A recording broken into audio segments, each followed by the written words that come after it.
Hey, good morning. It's Dr. James. I do hope and pray this message finds you and your loved ones peaceful, thriving, and well. So this morning, I'm going to warn you right up front, unless you are ready for a deep share, some very transparent vulnerability, and some radical openness, you may just want to skip and just go into tomorrow. I'll talk about something a little bit lighter and easier tomorrow. Today, I want to talk about shame, and I want to talk about vulnerability, and I want to talk about growth, spirituality, all of those things. I do believe, as many of you have shared with me over these last several months through private messages and even right here with our whole community to witness you bearing your soul. Thank you for that. God, thank you for that. That this is a time where a lot of us are doing everything that we can to catch our breath. And I'm a big believer that catching our breath has a lot to do with catching ourselves in a space of grace and catching ourselves in a space of vulnerability. Our willingness to be courageous each and every morning, each and every day, each and every night, isn't always perfect. In fact, in my life experience, it's never been perfect. One of the greatest things that I've learned in my journey, and my journey began probably really understanding the power of vulnerability when I was in my deepest place of shame. Back in my early 20s, when I was moving out of various addictions, alcoholism, oh my gosh, I was just wrapped in shame. Wrapped so tight it was suffocating me, killing me.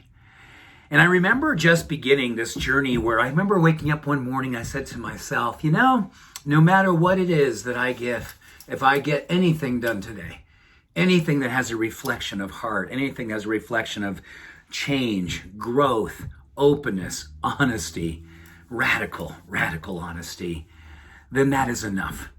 That is enough to claim my worth. And I remember these incremental, tiny, little possible steps that I was making back in those days, the days when I was learning how to let go of alcohol, and just that letting go of certain toxic relationships, heartbreaking. And letting go of me constantly not being enough. Constantly. That was my theme. Worthiness. Not enough. Not enough of this, not enough of that, not enough. And the judgment was merciless. Merciless.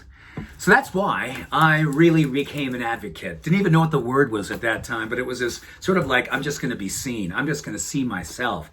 I'm just going to be open to being in a space where I can lay eyes on myself just long enough and just soft enough and just compassionately enough that I can get a clear understanding of what it is that I need to be seen as for myself. I had such beautiful dreams when I was a young boy, and many of them just got pushed away, chased away, killed.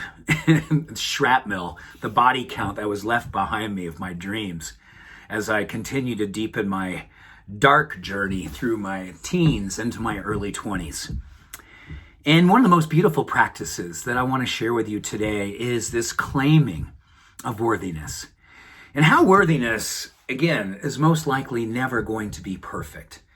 But it's perfect in its idea, it's perfect in its experience, and it's perfect in its demonstration, even when it's just a little incremental shift of openness to seeing yourself with soft eyes.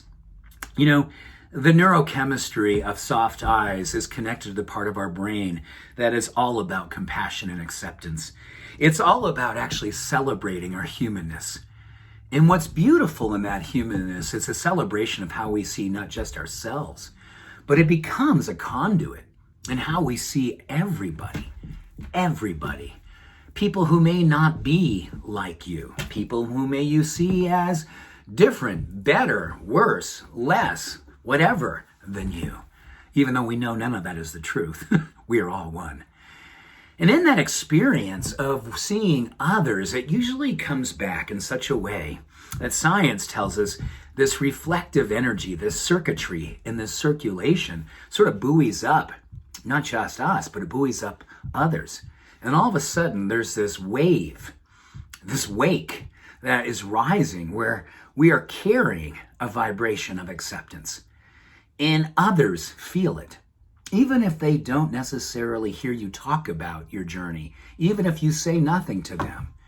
Just being in the environment of openness, common humanity being circulated, love being the way in which you lead, being the way that you live.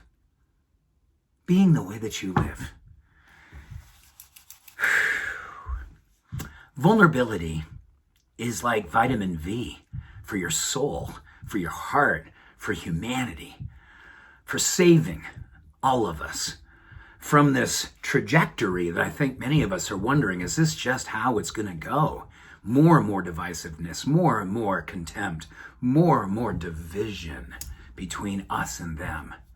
Or could we be the ones who actually, through our leading with love, bring us together again?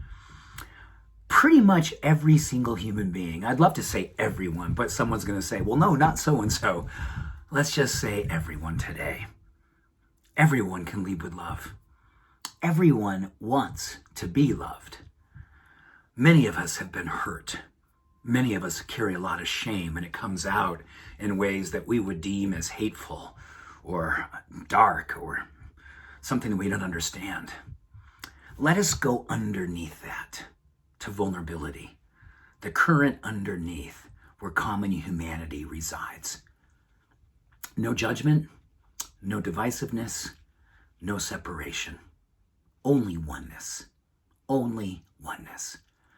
Take it from one who knows this deeply, as I look to you and ask you to meet me there, where Rumi said, beyond right doing and wrong doing, there is a field. Let's meet there and become one again. It doesn't need to take a long time. In fact, it needs to take no time. And I think there's no time like now to begin this journey. Be this journey.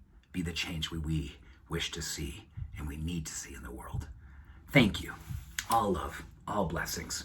Bye for now.